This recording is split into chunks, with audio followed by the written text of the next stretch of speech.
Hello everyone, good morning, good afternoon, good evening, depending upon when you are watching this video lecture. In the earlier session related to the perquisites segment of the head of salaries, we discussed the list of perquisites which are taxable in the hands of all employees, though we are yet to discuss the methodology of valuation of such perquisites. But later, there are some perquisites which are exempt in the hands of all employees.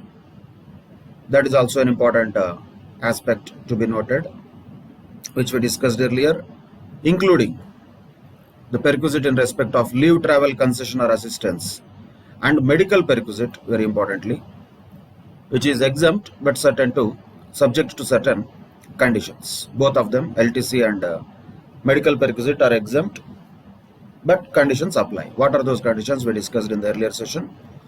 Now let us understand some of the perquisites which are taxable only in the hands of a specified employee. So naturally, who is a specified employee? Definitely we have to look at it.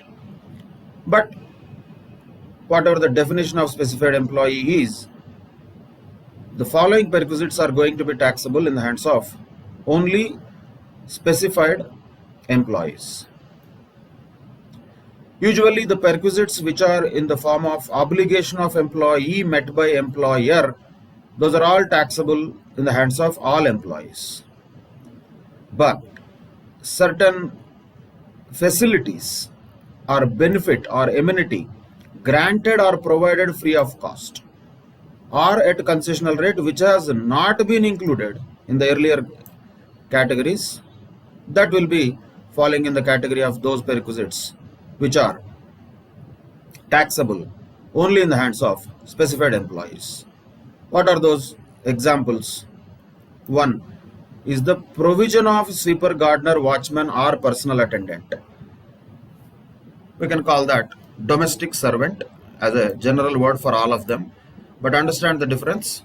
We are talking about provision of sweeper, gardener, watchman or personal attendant. We are not talking about the domestic servant's salary which was supposed to be paid by employee now being met by employer. If that is the case, it would have been taxable in all cases. But if the employer is not just paying the money to the domestic servant, he himself is providing such domestic servant to the employee, then such facility is a perquisite definitely, and it is taxable definitely, but only in the hands of specified employees. Same way, facility of using gas, electricity or water supplied by the employer, that also is taxable only in the hands of specified employees.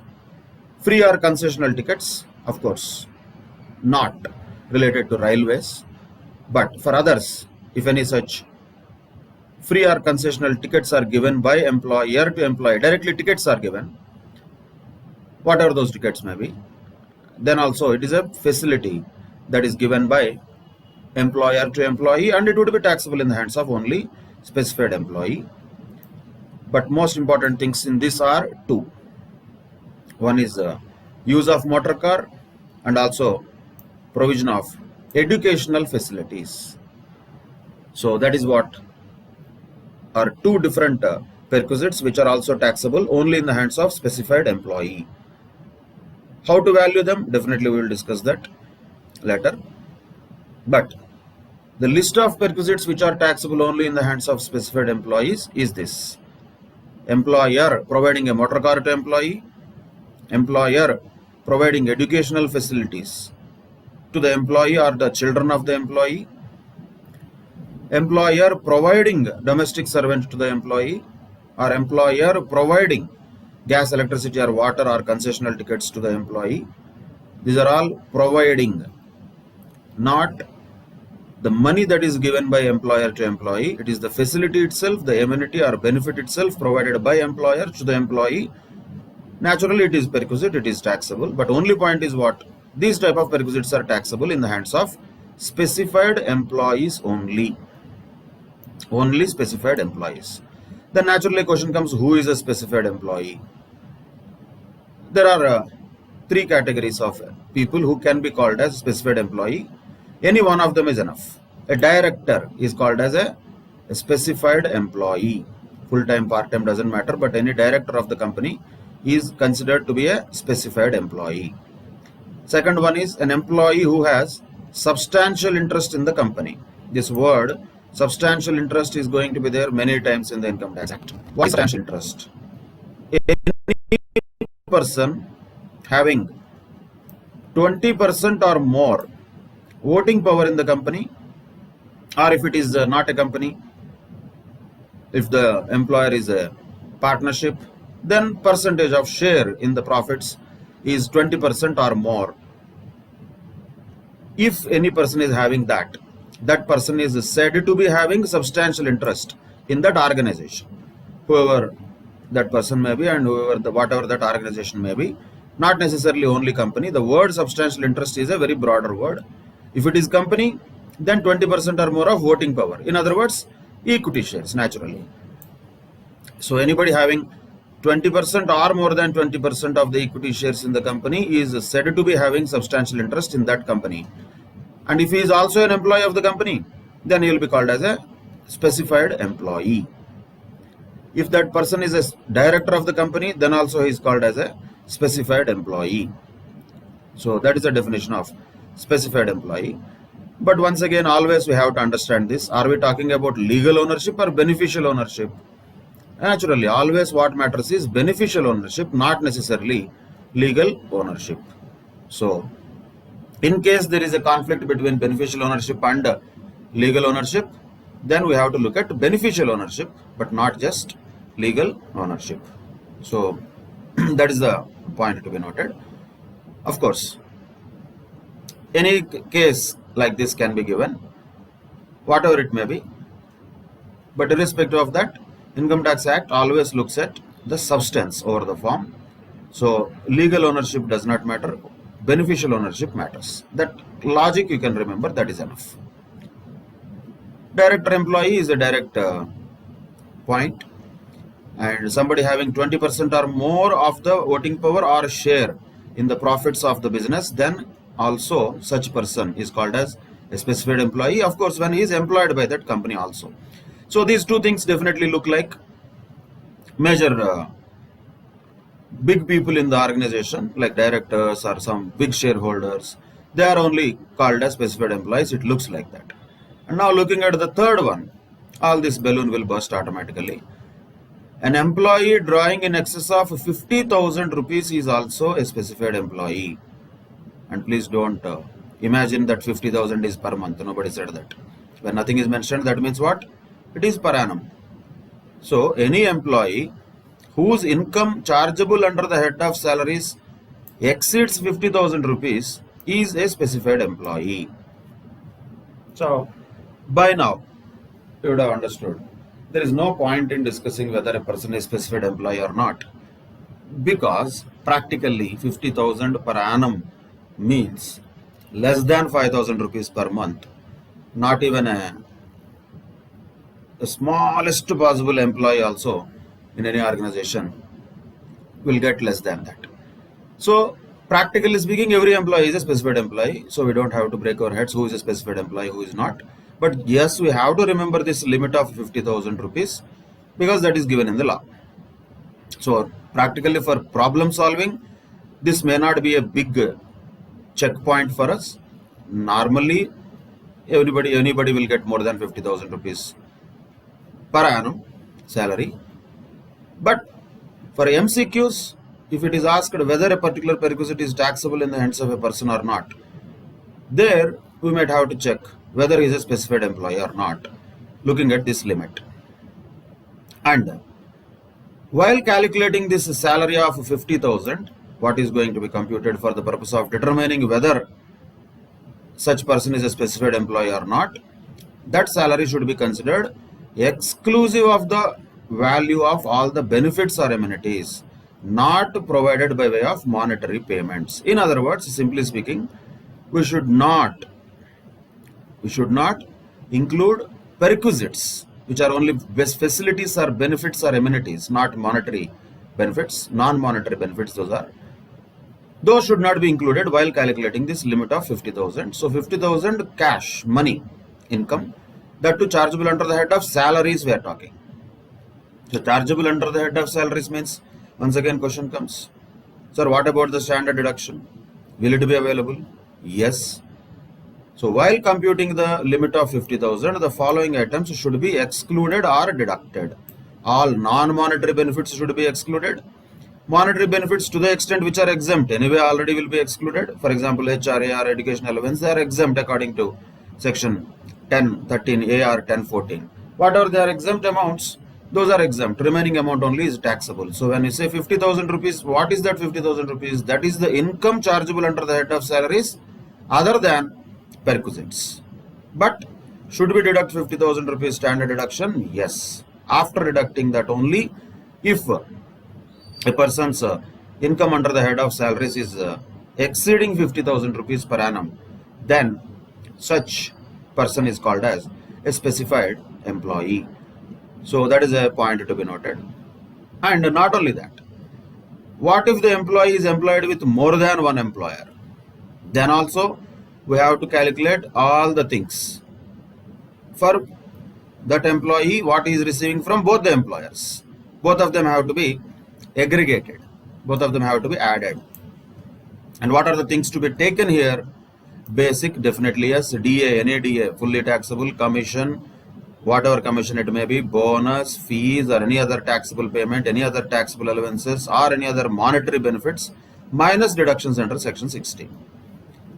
After doing all this, if that amount exceeds 50,000 rupees, if it is exceeding 50,000 rupees, exceeding, not exactly 50,000. If it is exceeding 50,000 rupees, then such person is called as a specified employee. So once again, practically it may not be a real useful item, because 50,000 whoever is getting, even after deduction of 50,000 of standard deduction also, is a very small employee. Such small employees do not even worry about tax, or they don't even know something called as tax also.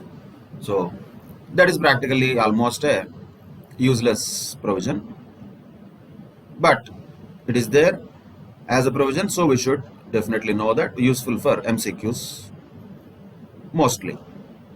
So who is a specified employee? Simply speaking, either if he is a director employee or he has substantial interest in the organization, which means more than 20% or more voting rights in the organization or share of profit in the organization, or if that person is having income under the head of salaries exceeding 50,000 rupees without considering the non-monetary benefits and after deducting all the exemptions possible and deductions under section 16 also. So that is what is specified employee means. So these are the basic things related to perquisites. We know the category of perquisites now. 3 categories: perquisites which are taxable in the hands of all employees, perquisites which are exempt from tax for everybody, and perquisites which are taxable only in the hands of specified employees. We need to know all of them. The second category already we discussed, which are exempt perquisites, and first and third categories, which are taxable perquisites. How they are taxable is the question. Now if you observe this segment of the chapter, it is completely different from the earlier segments like retirement benefits or allowances. Why? Because in those 2 segments, our focus area was how much amount is exempt from tax according to the Income Tax Act under section 10, whatever subsection. So the focus was on the exemption. Naturally, the remaining amount, whatever is not exempted, was taxable. But here, what is the challenge in the case of perquisite is not about exemption. Anyway, we know the exempt perquisites, but main problem here, or the challenge here, is valuation. Valuation. Why we should do valuation? Because the perquisites are not monetary items. Employer gives a house to employee. We cannot write in the amount column house. We cannot. We have to convert that into some monetary amount. So what we are going to learn is that valuation of perquisites. That is very important, which are going to be applied in the problems that we will solve in this chapter. So what are the things to be valued? Naturally, which have to be taxed in the hands of the employee, they will be valued, right? So, for example, let us say a company offers a housing accommodation rent-free to employee, but employee declines to accept it. Means it doesn't accept that accommodation. So is there any value for that accommodation? Should we value that? It doesn't make sense, because there is no facility that is taken by the employee. So there is no perquisite in that. That cannot be evaluated because, first of all, there is no facility. So that's a common sense point, nothing to really focus upon. But as far as the legal point of valuation of perquisite is concerned, we have to do that according to the valuation rules, not act or not sections. Perquisites have different valuation rules, and we have to follow those rules for the value of perquisites, where the perquisites are provided by the employer to the employee. And what is the rule number under which we are going to value these perquisites is rule number 3. There are so many sub-rules, you don't need to remember those sub-rule numbers and all. At a broader level, if you remember, rule 3 is what is telling us about valuation of perquisites, that would be sufficient.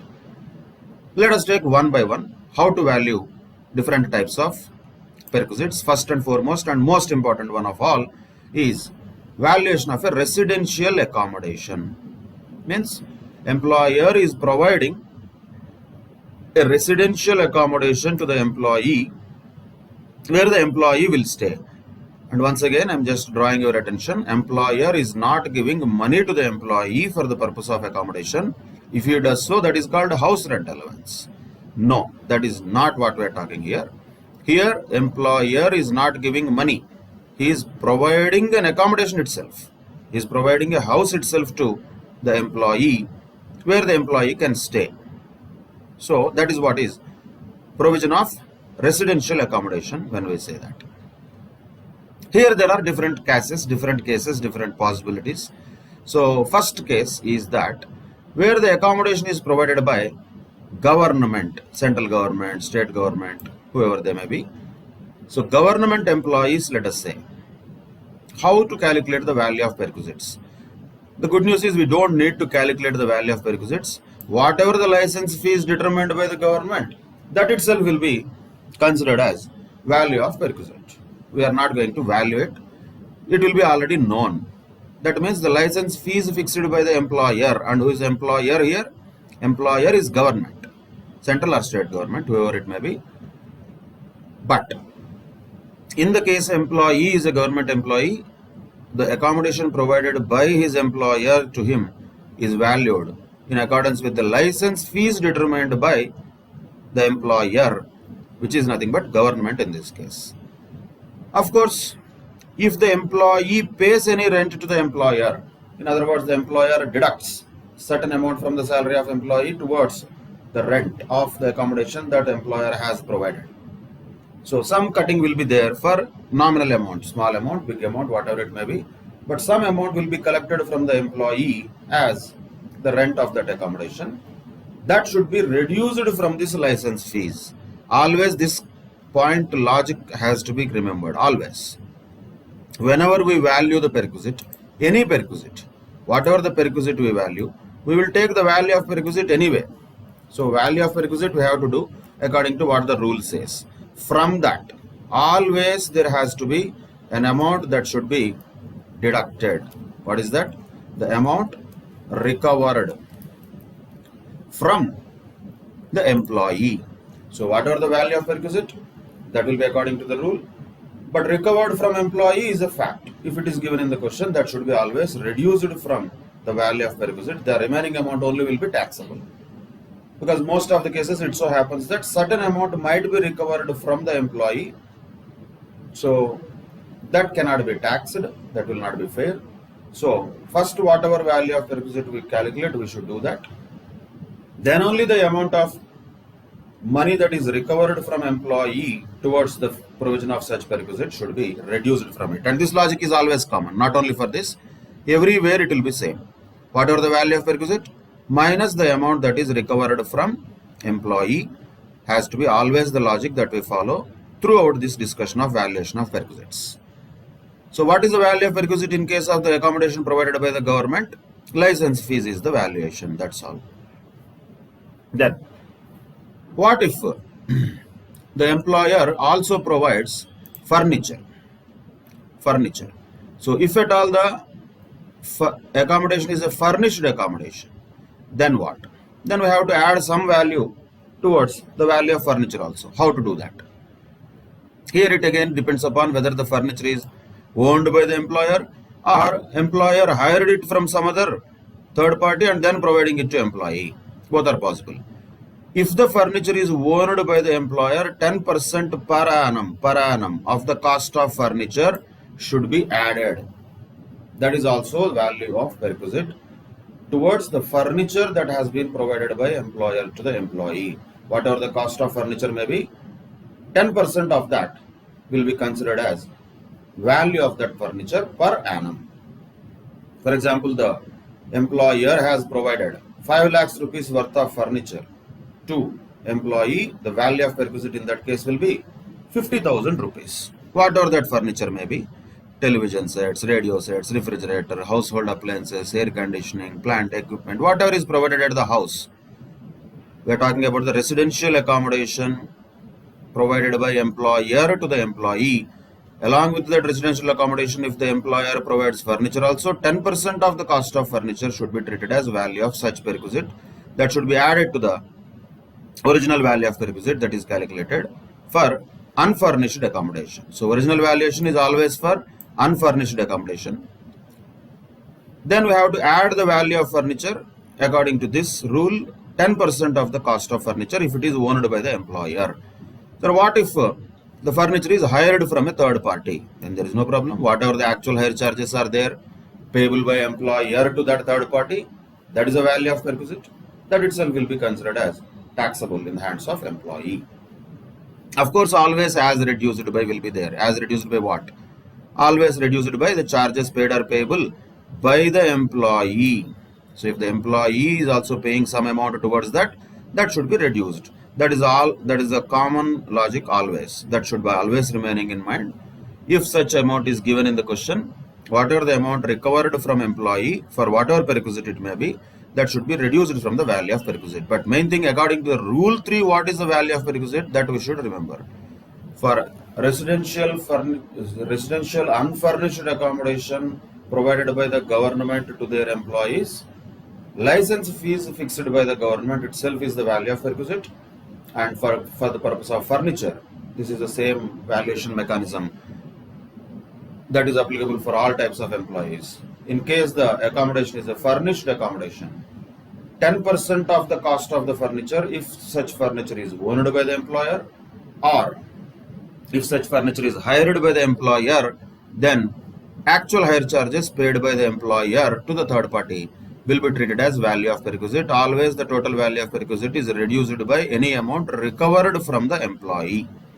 That is a first case, government employees we can say. But now the second case is where the accommodation is provided by any other employer. Other means other than government. Let us see that here. Here, once again, there are multiple categories. So who is the employer? Anybody other than government. Here there are multiple categories. Observe them one by one and read and remember them. So here first category is what within this, where the accommodation is owned by the employer. So employer owns the accommodation and he is providing it to employee. Possible. And who is the employer? Other than government. Then we have to calculate the perquisite like this. Carefully observe this. This is the main important point to be remembered and applied also in the problems. So what is the value of perquisite in that case? If the accommodation is owned by the employer, then 15% of salary will be the value of perquisite. When? If the accommodation is in a city where the population is more than 25 lakhs as per 2001 census. So that is the latest official census so far. 2011 and onwards census, though it was conducted, it was replaced a little bit by the UIDAI Aadhaar project. But later also it has been into many different stages and political differences. So we don't have to enter into that. Simply speaking, whatever the cities are there in India in which the population was more than 25 lakhs, according to the 2001 census, if the accommodation is provided in that city, what is the value of perquisite? That is 15% of salary. So what is salary? Definitely that is also important point. We will come to that. But first rule you have to remember. Rule is what? If the accommodation is provided by an employer other than government, employer is not government, and accommodation is owned by the employer, and house is situated in a place where the population is more than 25 lakhs, then value of perquisite is 15% of salary. Where the population is more than 10 lakhs but less than or equal to 25 lakhs, then the value of perquisite is 10% of salary. Are we calculating exemptions here? No, we are calculating value of perquisite. So that is either 15% or 10% or 7.5% in other areas. Means where the population is less than or equal to 10 lakhs. Then the value of perquisite will be 7.5% of salary. Naturally, for which period this has to be calculated? For the period where the accommodation was occupied by the employee. That is a period for which we have to find out what is the salary for this purpose, and we have to value the perquisite like 15% of salary or 10% of salary or 7.5% of salary, depending upon the population of the city in which the accommodation is located. Not where the office is located, where the accommodation is located, population of that city matters. Sir, should we know which city has how much population? Who knows? Nobody need to know that. But should we also not have the common sense that suddenly if the question says Hyderabad, I don't know whether it had a population of 25 lakhs or not as per 2001 census, you cannot say it had. So bigger cities like Bangalore, Hyderabad, Kolkata, Mumbai, Ahmedabad, these are all having already more than 25 lakhs population. So by looking at the name of the city, broadly we can understand what is the population of that particular city for this purpose. So for all other cities, you cannot know. If the question suddenly says somebody is posted in Kakinada, we don't know what is the population of Kakinada, not necessarily. Is it falling below 10 lakhs population, or is it between 10 to 25 lakhs population? We don't need to know that. And we have to also understand it is not what is expected of us. Simply speaking, it will be given in the question what is the population of the city. Don't worry about that. But what we should be remembering, depending upon the population of the city, what is the value of perquisite? If the population is more than 25 lakhs, then the value of perquisite is 15% of salary. If the population is between 10 to 25 lakhs, then the value of perquisite is 10% of salary. And if the population is less than or equal to 10 lakhs, then the value of perquisite is 7.5% of salary. So that we should remember is the valuation of perquisite in case the accommodation is owned by the employer. And naturally, as you can observe, the definition of salary becomes very important here, because the value of perquisite depends upon that. Right? That is the valuation of unfurnished accommodation provided by an employer who is not government, and accommodation is owned by the employer. Sir, what about furniture if the furniture is provided? Nothing new. 10% per annum of the cost of the furniture if it is owned by the employer. If such furniture is hired from a third party, whatever the actual charges paid by employer to the third party will be considered as value of furniture. That is always common, irrespective of the employer is government or not, whether house is owned by employer or not. Valuation of furniture is always same.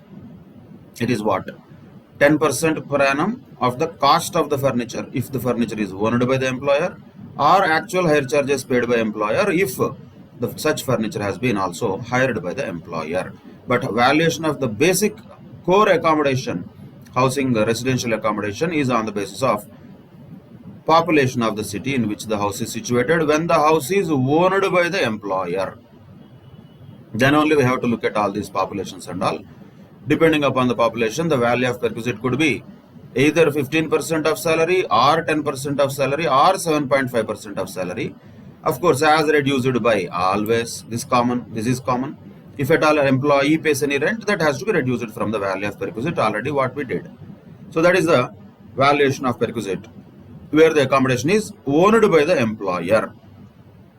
Another possibility where accommodation is taken on lease or rent by the employer means employer does not own this accommodation.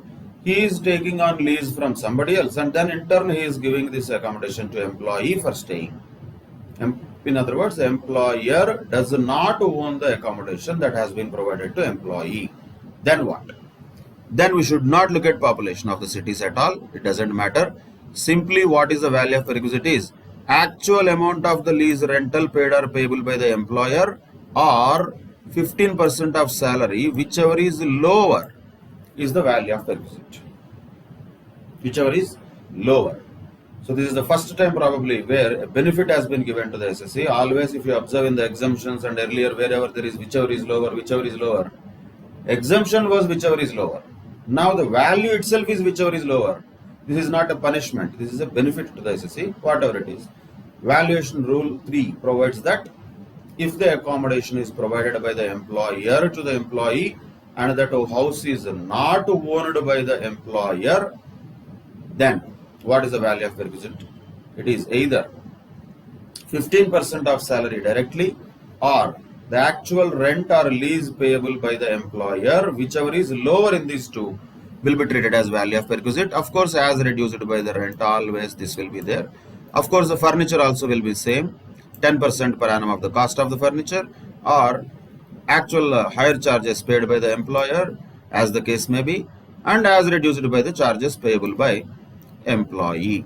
So this logical things always they are same. We don't need to again and again go through them. What we have to be focusing more on is the core valuation. If the accommodation is provided by the government being an employer, then license fees is the value of perquisite. If the accommodation is provided by any employer other than government but the accommodation is owned by the employer, then we have to look at the population of the city in which the accommodation is provided. Depending upon that, the value of perquisite would be 15% of salary or 10% of salary or 7.5% of salary. If the employer does not own the accommodation, he himself is taking the accommodation on lease from somebody and then in turn giving to the employee, then we have to take 15% of salary or the actual amount of rental or lease charges paid by employer to whoever is the owner. Whichever is lower of these two will be treated as the value of perquisite. But in all cases, furniture should be added if it is provided at the rate of 10% per annum on the cost of furniture or actual hire charges paid by the employer. And if at all any amount is recovered from the employee, after calculating the value of the perquisite, we should reduce it. We should reduce it from the value of perquisite as calculated above. So that is about valuation of perquisite in respect of residential accommodation. Now there is one more small variation to this. If the accommodation is provided in a hotel, then what? So where the accommodation is provided by anybody, government, non-government, whoever that may be, accommodation is provided in a hotel. Is the hotel owned by employer? We don't care, doesn't matter. Simply speaking, accommodation is provided in the hotel, not like a normal house. Then what? Then 24% of the salary or actual hire charges paid by or payable by employer to such hotel, whichever is lower, will be treated as value of taxable perquisite. If, only if, don't worry about this 24% always. We have to check facts of the case according to the information given in the question only. We have to apply the relevant provision. If the accommodation is provided in the hotel, then only. If it is provided in the hotel, then 24% of the salary or actual hire charges paid, whichever is lower, will be treated as the value of perquisite. That's it. There is no basic and furniture because hotel already comes with furniture. So 24% directly of salary will be treated as the value of perquisite or the actual hire charges paid by the employer to such hotel, whichever is lower, is the value of perquisite as reduced by any amount recovered from employee. That is the valuation in respect of the accommodation provided in a hotel. Of course, there is an exception here. One more point is to note this exception. However, where the employee is provided with such a hotel accommodation for a period of not exceeding 15 days. On his transfer from one place to another, there would be no perquisite. So for example, employee is transferred from Mumbai to Chennai. So immediately he may not get a house in Chennai and all, it will take some time to settle down. Employer has given him hotel to stay.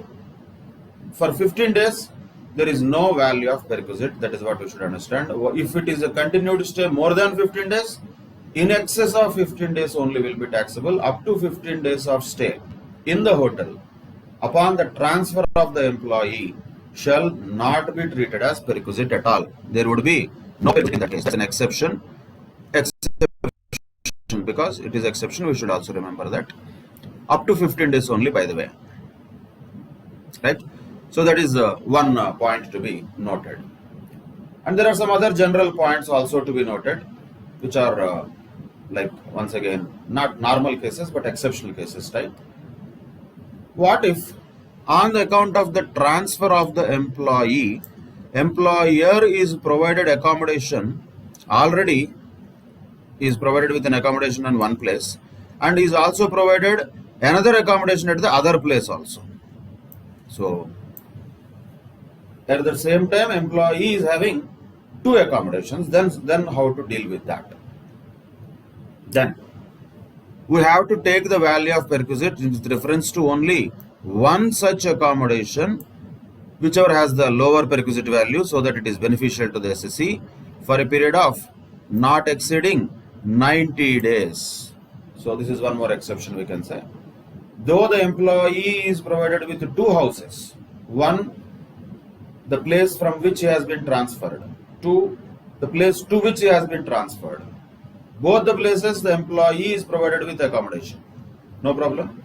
Only one of them will be considered for valuation purposes. Only one of them will be taxable. Other one is not taxable, that means. So which one is taxable? Whichever is having lower perquisite value, that will be taxable. But is it going to happen forever? No. This is only for a period of 90 days. After that what? After that the value of perquisite shall be charged for both such accommodations. So that will be taxable. Both the accommodations become taxable. So double valuation happens. We cannot say unfair because already 90 days time is given. Up to 90 days, one of such accommodations is not to be taxable. After 90 days, both accommodations will be taxable as perquisite. That is one more exceptional case. Possible.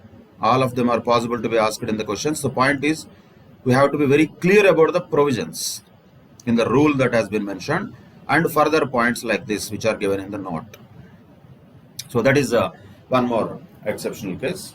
If hotel accommodation is provided, normally speaking, 24% of salary or the actual rental paid by employer to the hotel, whichever is lower is the value of perquisite. But what was the exception for hotel? Up to 15 days, there is no perquisite if such hotel accommodation is provided due to the transfer of the employee. But for a normal accommodation, not hotel, for a normal accommodation, if it is provided at both the place of the original transfer and the place where the employee is transferred to, in such case, one such accommodation was only taxable up to a period of 90 days. Later, both accommodations shall be taxable. That's it. Now another situation, very exceptional, very exceptional situation. Imagine an employee is working at a mining site or an onshore oil exploration site or a project execution site or a dam site or a power generation site or an offshore site. These are all remote locations, actually speaking. Means employee himself is working in a very remote area. Somewhere in the middle of jungle, somewhere in the middle of the sea, he is working. There, if accommodation is provided to the employee, if that also is taxable, that would be not fair. So that is not taxable. It will not be treated as perquisite. It will not be treated as perquisite if accommodation is provided to an employee working where? Not everywhere. Working in a mining site or an onshore oil exploration site, that will be in the middle of the sea. Project execution site, whatever it is, a dam site or a power generation site or an offshore site. So in all these cases, there is no value of perquisite. They should have left it like that. But as usual, the babus who create the laws and rules cannot keep it simple. So what they said? Again they said following conditions are applicable. When is it an exempt perquisite? It is an exempt perquisite normally.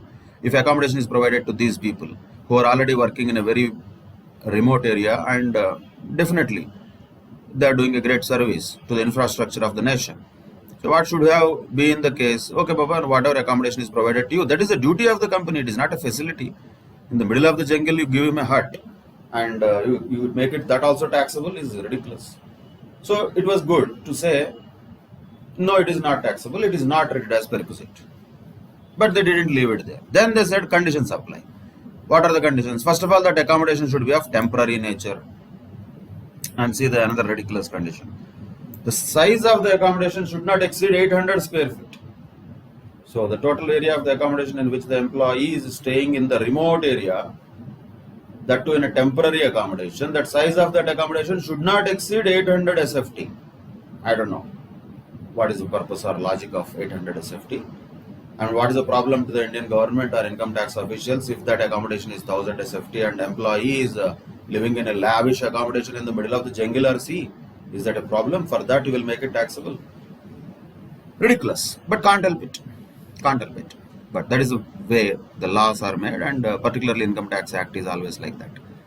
So yes, though it is meaningless, though it is irrational, the conditions say this accommodation which is exempt or which is not treated as perquisite in relation to the employees working in mining site, dam site, etc., that should be of temporary nature, and that size of the accommodation should not exceed 800 SFT, and that should be located not less than 8 kilometers away from the local limits of any municipality or a cantonment board. Not less than 8 kilometers it should be away from the local limits of any municipality or a cantonment board. Cantonment board is basically the military area. So that is also a kind of local authority.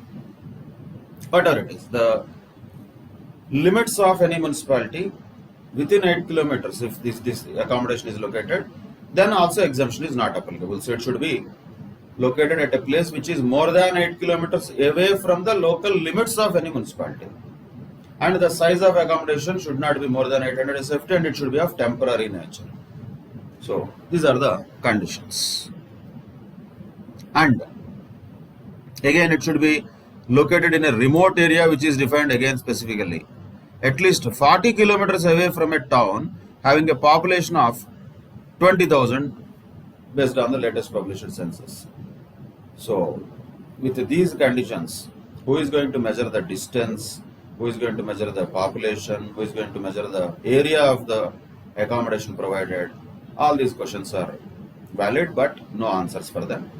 The point is, these conditions apply in order to get exemption for an accommodation which is provided to a person who is working in a mining site, oil or exploration site, project execution site, etc., etc. So these conditions are to be just remembered theoretically, because there is nothing that we can do. It is only either taxable or not taxable. There is no calculation here. Taxable if these conditions are not satisfied, not taxable if these conditions are satisfied. And what are those conditions? It should be located in a remote area, and it should be temporary in nature. Size of that should not be more than 800 SFT. So that is the condition here. Of course, if you observe the distinguishing point between first and second, or is there, not and. So any one of them is okay. So if the accommodation is located in a remote area, really remote area, then the 800 SFT condition and all will not apply. Or, not and.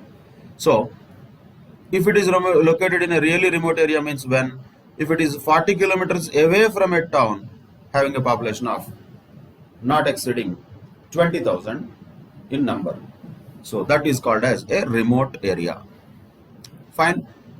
We can consider this as a remote accommodation which is not taxable. When it is not taxable, there is nothing for us to calculate. So such cases will not be there in the problems. These are only useful for theoretical and MCQ discussions. These are some exceptions or special cases we can say. Also, where the accommodation is provided by the central government or state government, then it will be calculated according to the license fees. There is nothing special. We should focus on that. But what is an accommodation? That also is a generic thing. Anything is an accommodation. The law never left anything. House, flat, farmhouse, or part thereof, or accommodation in a hotel, motel, service department, guest house, caravan, mobile home, ship, or any other floating structure. Anything is an accommodation. So there is no definition of that particularly. It includes all of them. Hotel means all. Hotel is hotel. We don't need to worry about these definitions. Those are common. But in case the accommodation is provided by the employer, who is government, who is not government but owning the accommodation, who is not government but not owning the accommodation, those three calculations we should be very much important and taxable. Then what about concession? So there is concession itself means what? Whatever the value that we do, valuation minus amount recovered is the concession. And that concession is taxable. Doesn't have to separately have any discussion on that. Don't need. Because already the logic is same. That is what? Value of perquisite minus amount recovered. That is a concession. Let us say value of perquisite according to us is 50,000 rupees. Amount recovered from employee is 30,000 rupees. How much concession is given? What is the concessional rent? 20,000 rupees. That would become a taxable perquisite. That's what concession means. So this is all summarized here. Once again, the same thing. Depending upon population of the city, 15% or 10% or 7.5% of salary will be considered as value of the taxable perquisite if the accommodation is owned by the employer. If the accommodation is taken on lease by the employer, then rent paid by the employer or 15% of salary, whichever is lower, will be treated as value of the perquisite, and minus the rent recoverable from employee always will be there. If that is there, then the amount will be remaining amount, that is taxable value of perquisite. That's it. And already we have seen this furniture also. Furniture is always the same whether it is provided to government employee or non-government employee. Hotel also already we have seen that. Same things are repeated here, nothing special. But the real important aspect in the computation of value of perquisite in respect of rent-free accommodation is what is the definition of salary. This is the most important aspect. What is the meaning of salary here while calculating the value of perquisite? Now, what is salary? Here, for this purpose only, once again, salary definition is different from place to place within the head. Here, for the purpose of valuation of rent-free accommodation, what is salary? It includes anything called pay or allowances, basic plus DA or dearness pay or dearness allowance, whatever it may be, bonus or commission, whether it is payable monthly or otherwise, or any monetary payment, whatever the name it may be called, from one or more employers as the case may be. So every monetary payment is included here. First point to be noted. Any monetary payment, whatever it may be called, basic, DA, whether forms part of salary or not, unless it is forming part of salary, it will not be included here for the purpose of definition of salary while valuing the rent-free accommodation. So the essence of all the above can be considered as monetary payments. All of them will be considered as part of salary for this purpose. What are not to be included, what salary does not include here is DA not forming part of salary is not included. In other words, DA or dearness pay, whatever the name called, so there is no difference between dearness allowance and dearness pay. Both are same. Just name difference, that's all. But if it is forming part of salary, then only it will be considered as salary for this purpose. If it is not forming part of salary, then it is not to be included for this purpose of computation of salary. Then employer's contribution to the provident fund should not be included. Allowances which are exempted already To the extent they are exempt, they should not be included. In other words, only taxable portion of the allowances should be included in the definition of salary here. And most importantly, the perquisites should not be included at all while calculating salary for the purpose of this. And payments or expenditure which are not taxable, for example, medical insurance premium and all, that is anyway not taxable. It is not taxable and it is not even considered as a monetary payment. So it is not to be included also. So what are the things to be included and what are the things not to be included? We have to be very careful while defining salary for the purpose of valuation of rent-free accommodation. What are things to be included here? Basic plus DA, forming part of salary, plus bonus or commission or any other monetary payment, and taxable allowances should be included. What should not be included? DA, not forming part of salary, should not be included. Employer's contribution to the recognized provident fund or whatever provident fund, taxable, not taxable, doesn't matter. It should not be included here. And exempt allowances should not be included. To the extent they are exempted, they should not be included. And perquisites should not be included at all, including medical insurance premium, etc. But one more point also to be noted here. There is one point which is not given, but that also is an important point to be noted. In exclusions, the lump sum retirement benefits also should not be included. Lump sum retirement benefits.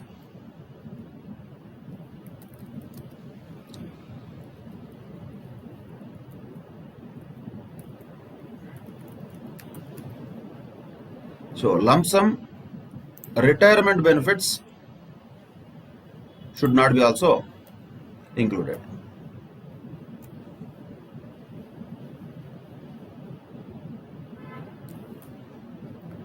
So that is also to be remembered here while calculating the salary. Lump sum amounts. So lump sum amounts should not be included. Something like, say, gratuity, leave salary, if at all, on retirement. These are not to be included for the purpose of definition of salary. Only the recurring items should be included. One-time payments should not be included. Then naturally question comes, sir, what if there is a uncommuted pension? First of all, if there is uncommuted pension, if there is, that means the employee has retired. An employee is retired, there will not be any accommodation. So such question does not arise. But even if, let us say, employee has been given accommodation even after his retirement by his so very gracious employer, even then, should the uncommuted pension be included? Definitely yes, because that is a periodic payment. It is not a lump sum payment. So lump sum retirement benefits should not be included here. DF, not forming part of salary, should not be included here. Employer's contribution to the PF should not be included here. Exempt portion of the allowances should not be included here. Perquisites should never be included here while calculating salary for the purpose of valuation of rent-free accommodation. That's it. The most important provision or rule related to the valuation of perquisites is done. That is the value of rent-free accommodation. Very, very important point and rule. Now let us apply that provision in some of the examples here, which is given here in illustration number 13. So Mr. C is a finance manager in ABC Limited, and he has been provided with rent-free, unfurnished accommodation in Mumbai. And he gives you the following particulars. Basic salary is 6,000 per month, and DA is 2,000 per month. 30% is only for forming part of retirement benefits, which means 30% of 6,000 is 600 per month will be included as part of the retirement benefits for DA. All that we can just say DA forming part of salary. DA forming part of salary, how much? 600 rupees per month. Bonus is 1,500 rupees per month. Per month, that is also. So this is the details of salary related to Mr. C. Okay, fine. Question is, even though the company allotted the house to him on 1/4/2019, that is the beginning of the year, still he occupied the house only from 1/11/2019. So the question comes, sir, should we calculate from the date of allotment of the house or from the date when the house is actually occupied by the SSE? We already discussed this in the rule itself. Valuation should happen for the period where the house is occupied by the SSE, not from the date of allotment. Allotment is just a internal procedure within their company. But when the house is actually occupied, from November onwards it is occupied. So how many months? November, December, January, February, March. So definitely 5 months the accommodation is occupied, and it is provided where? In Mumbai, and nothing else is given related to the rent paid by the company. That means the accommodation should have been owned by the company itself. Then naturally the population of the city matters. Mumbai definitely has more than 25 lakhs population. So naturally what is the direct value of perquisite here will be 15% of salary. Then what is the salary here? So salary is 5 months into monthly salary of each of them, which are all included. So which are to be included? 6,000 to be included. Yes, that is salary. Plus 600 should be included. That is DA, farming part of salary. Plus bonus should be also included. That is also a cash payment. So 1500 rupees bonus. So that is the total monthly salary. So 6,000 plus 600 plus 1500 monthly is 8,100. Like that, how many months? Only 5 months. So that comes to 40,500 rupees. That is what? That is not the value of perquisite. That is the salary for the purpose of valuation of perquisite. But what is the value of perquisite? That will be 15% of 40,500. So multiply 40,500 with 15%. Then we get the value of perquisite. That comes to 6075.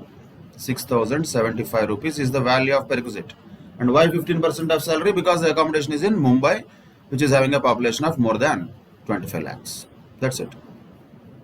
So that is one of the applications of computation of value of rent-free accommodation. In this case, it was unfurnished accommodation. Then illustration 14 says, using the same data given in the previous illustration, compute the value of the perquisite if the C is required to pay a rent of 1,000 rupees per month to the company for the use of this accommodation. So that means the company is recovering some money from this guy. How much? 1,000 rupees per month. So this is where sometimes the students do mistake. When the rent recovered from employee is given, we should not even look at that till we first calculate the value of perquisite. First we have to calculate value of perquisite, then only we have to look at rent recovered from employee. Value of perquisite we already have, that is 6,075. From that, reduce the rent recovered from employee. How many months we are talking about? 5 months only. So 5 months, 1,000 rupees per month if rent is recovered. So reduce 5,000 rupees which has been recovered from the employee already. So after reducing it, what is the value of perquisite now in this scenario? Naturally 1075. That is the value of perquisite in the case of illustration 14. So final answer here would be 1075. Next, same data once again. Using the data given in illustration 13, compute the value of the perquisite if ABC Limited has taken this accommodation on a lease rent of 1,200 per month. So ABC Limited is not owning the accommodation now. It is leasing the accommodation from somebody else. And Mr. C is required to pay a rent of 1,000 rupees per month anyway, as usual, to the company for the use of this accommodation. Then what? Then the provision changes. So if the accommodation is not owned by the employer, then what is the provision? Then we should not look at population. It doesn't matter whether it is Mumbai or someplace else. Doesn't matter. There directly what we should take? Either the rent that is paid by the employer or 15% of salary, whichever is lower. So 15% of salary we already calculated. We don't need to once again calculate. So how much was the 15% of salary? 6075. We already have it. So let us take that first. 6075, we already know that. That is 15% of salary, which is calculated already. Then the second one is rent paid by the employer. And here employer is paying how much rent? Is paying 1,200 rupees per month.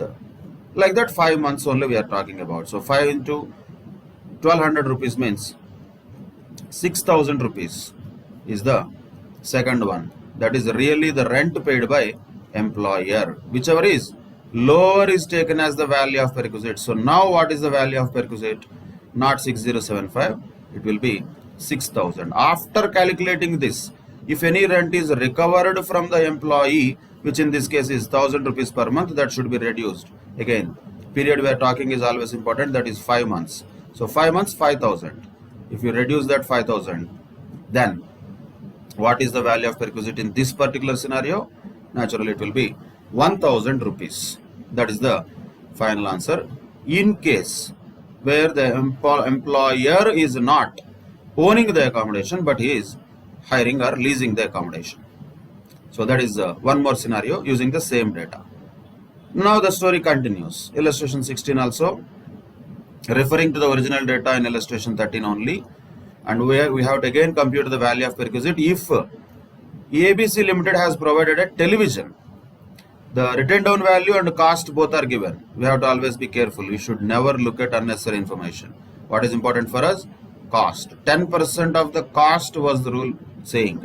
Written down value, why? We don't care about it. That doesn't matter to us. So cost of that television was 25,000. 10% of that will be naturally value of perquisite towards furniture.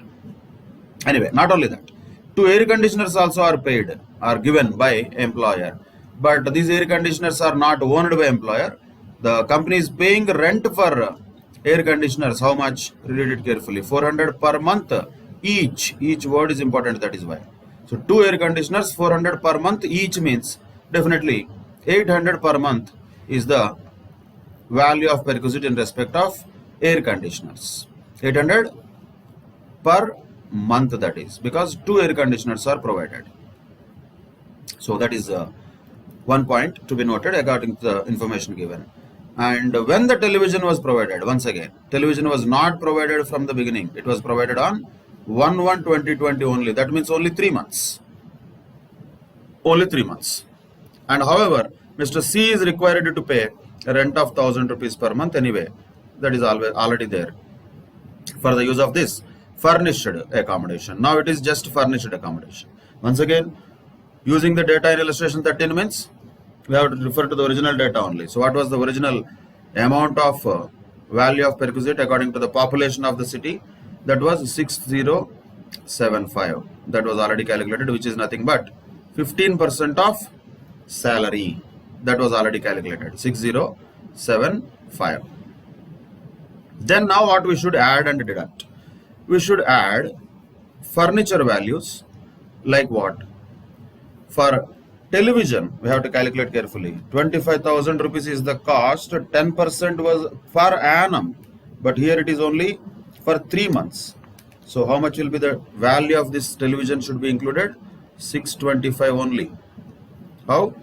25,000 into 3/12. Only 3 months it was provided. So 25,000 into 10% into 3/12. So 625 rupees is the value of perquisite towards television. But not only that, air conditioners we know already 800 per month, that is. And it was not mentioned when these air conditioners are given. So we have to think that it has been given for the entire 5 months. So 800 into 5, that comes to 4,000 rupees value of air conditioner. So now basically what is the value of the furnished accommodation that has been provided to the SSC? That will be how much? 4,000 plus 625 plus 6075. That comes to 10,700. That is what is the value of furnished accommodation. After calculating this only, we should look at how much is recovered from employee.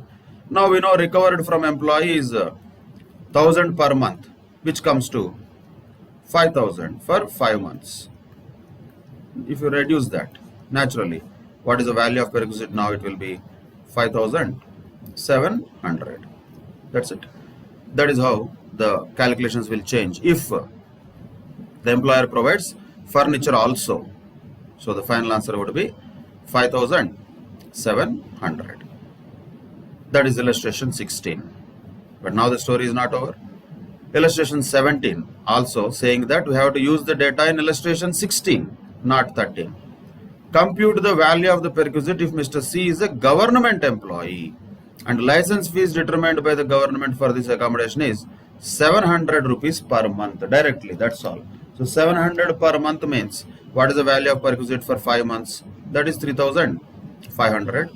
That is the basic value of perquisite. Now which will change. It is not 6075. Rather, it becomes 3,500. Remaining things are all same. No?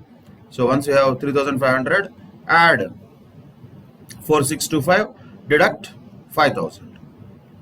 4625 is the value of both furniture in the form of television and air conditioners. 5,000 is the amount that is collected from the employee. So 3,500 plus 4625 minus 5,000. In this case, the value of perquisite would be 3,125. But the basic calculation definitely has changed. It is not 15% of salary. It is directly the license fees determined by the government. So naturally the final answer would be here 3,125 rupees. That's it. That is about the valuation of furnished or unfurnished accommodation provided by employer to the employee. In case the employer is government, then license fee itself is the value of perquisite. In case of other employers, then value of perquisite depends upon whether the accommodation is owned by the employer or not. If the employer owns the accommodation, then the value of perquisite depends upon the population of the city. It could be either 15% of salary or 10% of salary or 7.5% of salary according to the population of the city in which the accommodation is located. And salary for this purpose means basic plus DA, forming part of salary plus bonus plus commission plus all taxable allowances. And salary for this purpose does not include DA, not forming part of salary, contribution of employer to the recognized or unrecognized provident fund, whatever it may be. And perquisites should not be included while calculating salary here. Lump sum retirement benefits should not be included while calculating salary for the purpose of valuation of rent-free accommodation. And of course, if the furnished accommodation is given, first we should calculate the rent-free unfurnished accommodation, then add value of furniture according to whether that furniture is owned by or leased by the employer. If it is owned by employer, 10% of cost of furniture. If it is leased by employer, actual hire charges paid by employer will be the value of furniture. That should be added. Then we get value of rent-free furnished accommodation. From that, any rent recovered from employee has to be always deducted so that we get the value of taxable value of perquisite in respect of rent-free or concessional rent accommodation. Very, very important provision. Go through this provision very carefully, and application of that has to be also practiced well in this case of valuation of rent-free accommodation. Fine. That is a very crucial provision or rule we can say in this entire list of perquisite. Other perquisites will be more or less simple and straightforward. Motor car, of course, is also another important one and bigger one. And after that, mostly the remaining perquisites are commonsensical. Logically, we can just calculate them. We'll see the valuation of perquisite in respect of other types of perquisites in the next session. Till that time, take care. Bye-bye. Thank you very much.